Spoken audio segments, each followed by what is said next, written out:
Vamos dar sequência. Eu vou fazer uma coisa aqui que eu estava esquecendo e eu prometi que eu ia fazer, que era testar isso aqui em outro programa, igual no TFC++ aí, que eu creio que a maioria vai acompanhar por ele.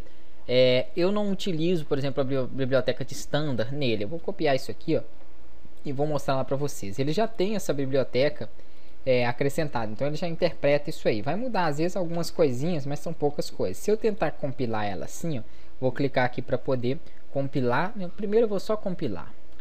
Melhor, compilar e executar já de uma vez. Ele não vai executar devido ao erro naquela biblioteca. Deixa eu salvar ele primeiro. Salva ele aqui com... Deixa eu ver, eu estava salvando nos documentos. Curso C++.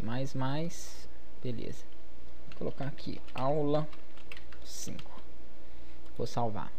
Ele vai fazer a execução ali, vai me dar retornar um erro na minha biblioteca std, né, que é para ler, fazer a leitura da biblioteca standard, justamente por não precisar dela aqui. Vai mostrar aqui embaixo para mim esse erro, né, referente à biblioteca. Olha lá, std-afx não foi encontrado em seu diretório. Então isso aqui ele não consegue interpretar aquela linha de comando. Eu vou compilar novamente e executar sem ela, não tem necessidade de utilizar ela aqui no DevC++, pronto, ele executou certinho para mim aí o meu código e apresentou. Então não vai ter muita diferença não, né? Tanto faz aí o compilador que vocês vão estar utilizando. Eu vou usar aqui o Visual Studio, mas às vezes também eu vou mostrar para vocês ali como que funciona no DevC++.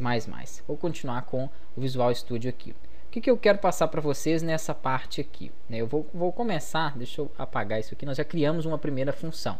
Agora eu quero criar uma função, né? Essa função é uma função void, sem retorno. Uma função que me dê, né, e me apresente aí um retorno, alguma coisa na tela para mim. Então eu vou colocar aqui, ó, vou criar ela não é void, se fosse void eu colocaria void antes ali. Ela vai ser do tipo inteiro e vai chamar add ali. E aqui eu vou passar para ela dois parâmetros, né, que vão ser dois números inteiros. Então abro parênteses, coloco aqui int primeiro, vírgula, int segundo.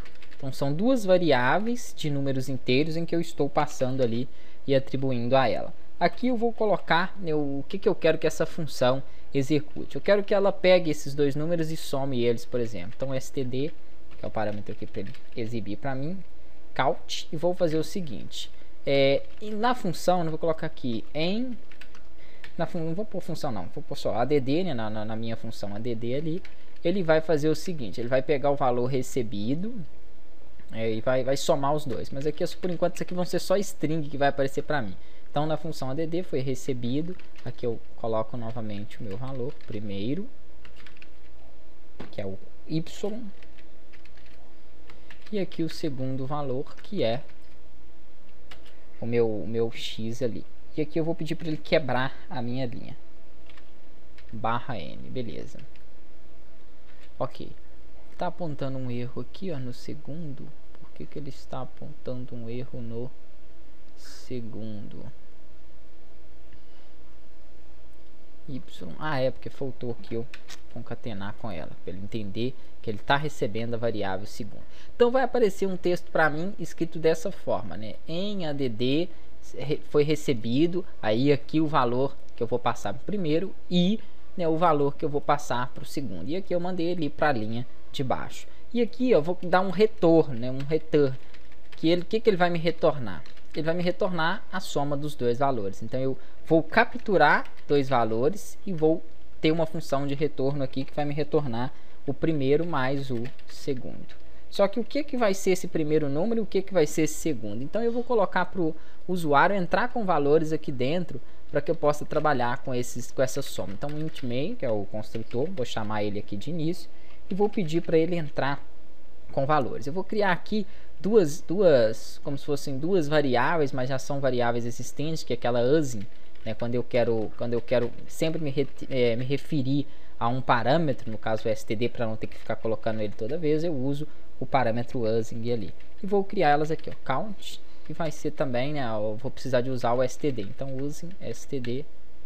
Epa, a digitação tá boa mesmo hoje. std, e aqui há o cin, né, de inteiro aqui, beleza, que converte para inteiro, só para que eu não tenha que ficar toda vez colocando nem o count e nem esse CIN, é aquele que eu expliquei. Aí eu coloco aqui como utilização, né, de dentro da classe standard, esses dois parâmetros ali em que eu tenho. Na próxima aula a gente dá sequência.